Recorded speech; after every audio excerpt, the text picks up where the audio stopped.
So, welcome to all of you. I'm thinking that you guys are all in school or homeschooled and in about the third, fourth, or fifth grade. Is that right? How many of you like science? I hope so. It's lots and lots of fun. So, the Arboretum, this wonderful museum and living garden, just opened a great children's garden.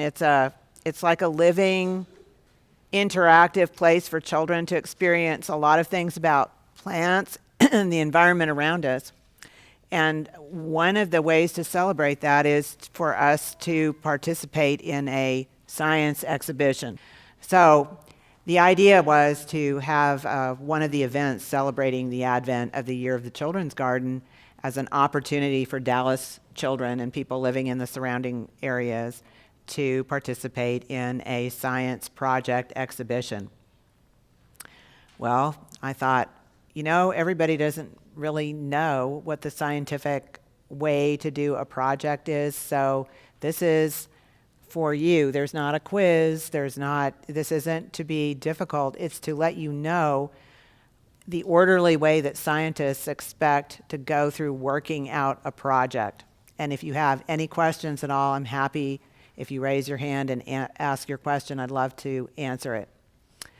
So I put together a little bit of a handout for you to take home so that you would be reminded of some of the things we're going to talk about in the scientific method.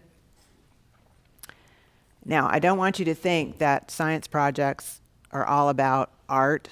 I don't want you to think that every science fair project has to be with restrictions. I put a few rules in there for you to follow so that everybody's going to be safe. And so when it comes time for you to turn this in, there's some sort of a common space requirement. So this science display board is a trifold board that you can buy at any office supply store, Joann's, something like that. Very inexpensive, but it gives you a platform to present to other people what it is that you're researching, what it is you're trying to figure out about your science fair project. So I put in a couple of sketches about a display board, and I brought an example. I'm going to tell you a little bit about things that would be a good idea to have on that.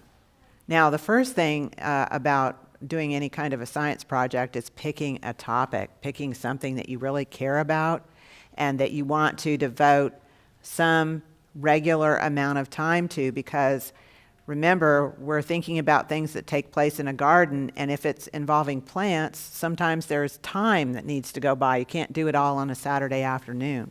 Does that make sense?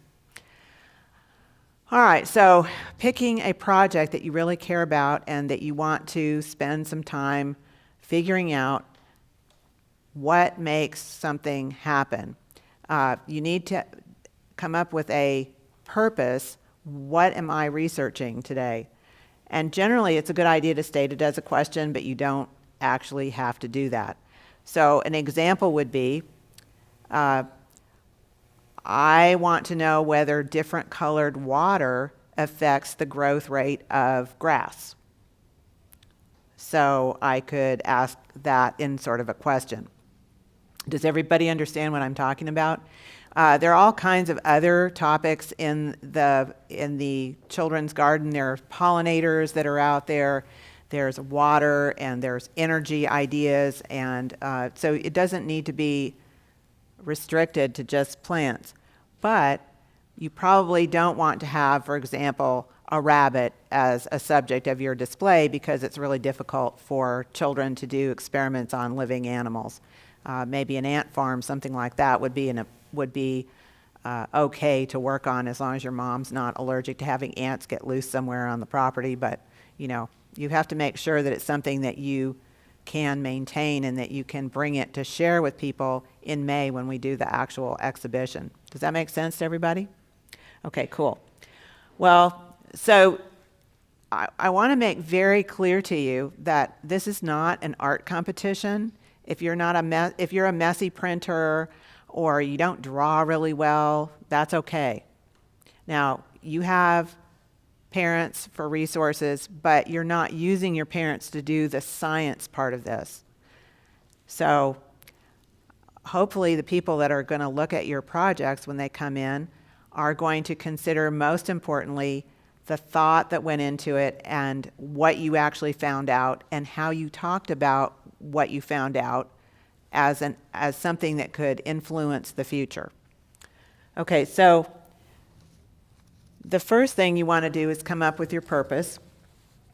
And I've put these on little slips of paper. It's not going to be this boring looking when you're all done.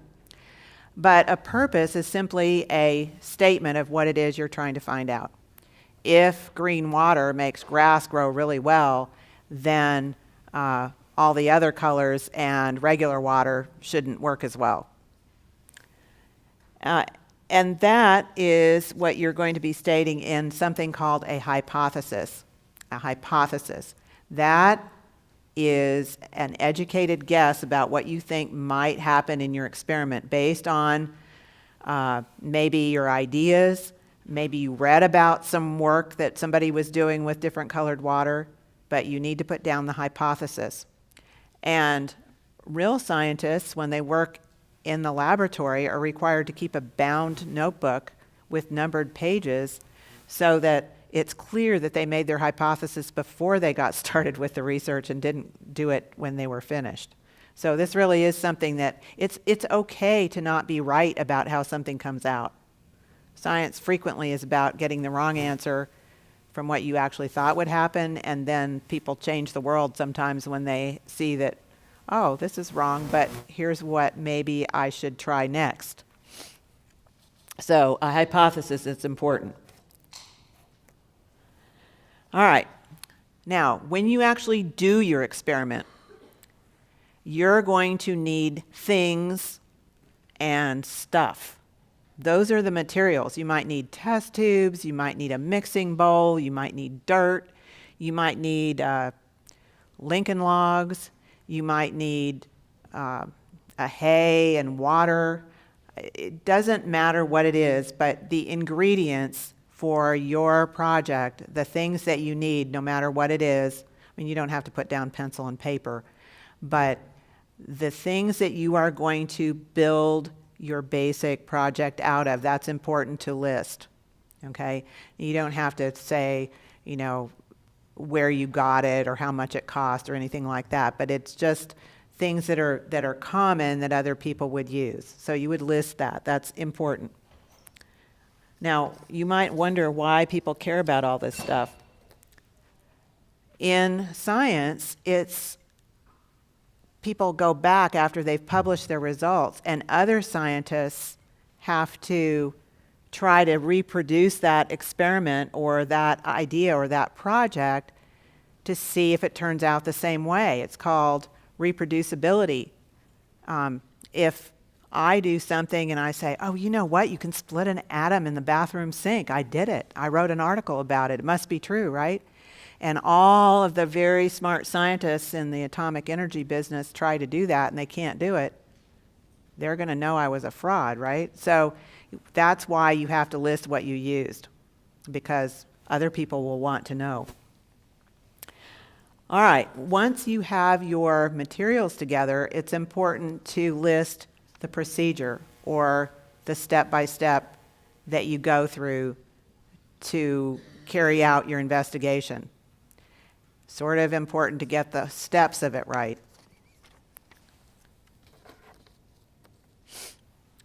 Procedure doesn't need to be written in very long paragraphs with it was a beautiful day and the sun was shining through the glass. It's important to do it sort of in a shorthand form. You might want to use correct spelling and good grammar, but you can list them in number one. First, I measured out 500 milliliters of water, and then I heated it to a certain temperature.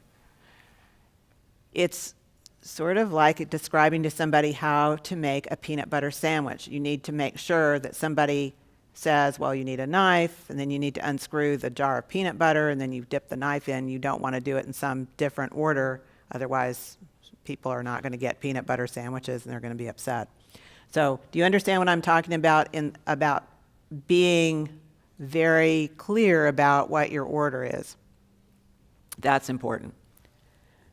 All right, now, all of this is just setting yourself up for success. All of this is just setting yourself up to have a place and a sort of a sandbox to do your project in. The rest of it is going to be what you actually find out.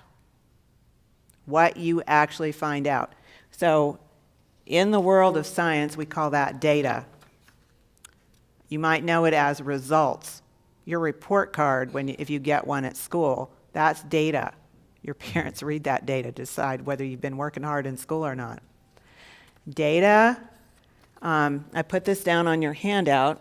There's two major different kinds of data that you can take. One of them involves measurements or numbers, temperatures, things that change, right? And you would record that over maybe every hour or once a day or once a week. You might weigh something to see if it's gaining in mass, but you're going to keep the records, and they're mostly with numbers and a unit of some sort. Does that make sense? Those are called quantitative data. That means it's numerical. That's important data. The other kind of data that scientists record is called qualitative. It refers to things that are not numerical, like colors or comparisons. For example, if I'm using litmus paper and the color changes from blue to red when I add an acid, that's a qualitative piece of data. That means it's my opinion that it's turned that color. Qualitative data is very useful. A way you might record that is to make drawings or to take a photograph of the color changes. And you can analyze that just as accurately as you can other kinds of data, but it's very important to know the difference between the two kinds. Okay, so results. You can summarize those in English if you want to at the end of it. All right, here's where the science that you do gets to be uniquely part of your brain. This is where you are really important. You're really important through all of this, but this is where your brain is different from somebody else's brain. This is analysis. To analyze what happened. That means to figure it out. What does all of this, what do all of my results show? That's really important. And only you have the mind to figure out what you're going to conclude from it. Somebody else might conclude something else. So, how do we analyze data? Well, we're going to, you could draw a graph. Do you all know what graphs are? Yeah, they look sort of like blips on a screen. You can make a graph. That gives you a picture. If you had quantitative data, if you took the height of something every day over time and you plotted it out, you had time in days on the bottom of your graph, and you had the items that you were graphing on the side, then you could actually, once you draw your lines, you're going to see a picture in your head. You're going to go, oh, looking at this, it's really clear which one grew the fastest, or which acid dissolved the most calcium, or whatever. Does that make sense? So a graph, you're actually interacting with your results to make a picture to help you form your conclusions. That's analysis. And if you want graphs, this is the place in your report or on your board that you would put it. Very important to have some kind of a showing that you've analyzed your data. Now, you could take photographs. Photographs are good data. They're wonderful data as long as you don't Photoshop them, and don't get your mom and dad to show you how to do Photoshop if you don't already know how to do it. They don't have to be beautiful photographs, but they need to be truthful photographs. If you can't photograph, drawings work. Those can be data. but then you can show trends in your analysis. And then the very last thing that you want to show, and I've put these sort of in a left to right order, you want to show what you conclude from your investigation. And you know what? It's okay to say, I don't know what to think. If it didn't turn out well, that's fine. It's really fine. You know, the guy who invented penicillin was sort of messy and kept a bad lab and threw his lunch bags in the back of the lab all the time. And he got threatened with eviction if he didn't clean up the back bench. And it was actually his mildewing oranges from his old lunch peels that he actually saw that it was killing some of the bacteria on his dishes. That's how he figured out penicillin. It wasn't a big elaborate, oh, I think I'm going to invent the first antibiotic today. Lots of different big, important breakthroughs came from people who couldn't really figure it out the first time. And so I just want you to be really sure that you understand that some big red light doesn't have to pop up at you and you have to go, oh, well, this is, because the real part of science is going on. This is troubling me. I want to understand. You might do more projects in the future. You certainly don't always have to write them up like this or put them together like this. This is just so that we can have the same kind of way to compare your project to your project to your project. Does that make sense? And I didn't invent this format. I mean, it's one that people expect in those things we call science fairs as well. All right, does anybody have any questions? I put together in the packet sort of a restatement of these things. I gave you sketches of some of the boards so that you don't actually have to worry about it too much.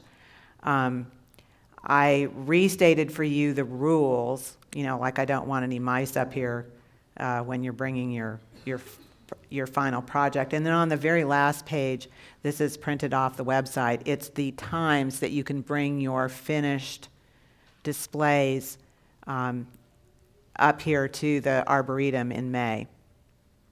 So with that, do you have questions? I'd be very pleased to answer any questions you may have. It's a good thing to ask questions. Yes, sir. What happens if two people have the same exact project? Well, I'm going to assume that you're working independently, and that would be absolutely fine. On the idea of picking projects, I would urge you not to go to a book of, you know, these projects regularly feature somewhere, you know, things that are already people have done. But, you know, you can't know whether yours is completely unique. So if you thought it up in your head, it's absolutely fine if two of you have the same project. Can you say it one more time? Does this involve fruits and vegetables? It could. You could compare, let's just use an example. Let's say you wanted to see whether it's true that oranges have more vitamin C in them than bell peppers.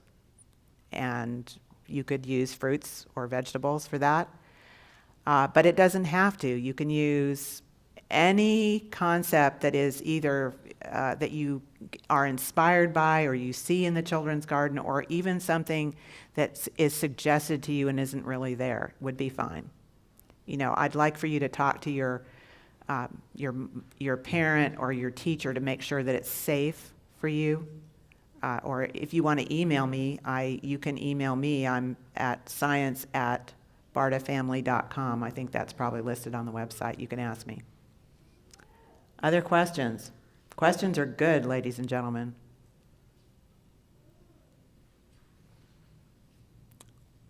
All right, I guess that's all.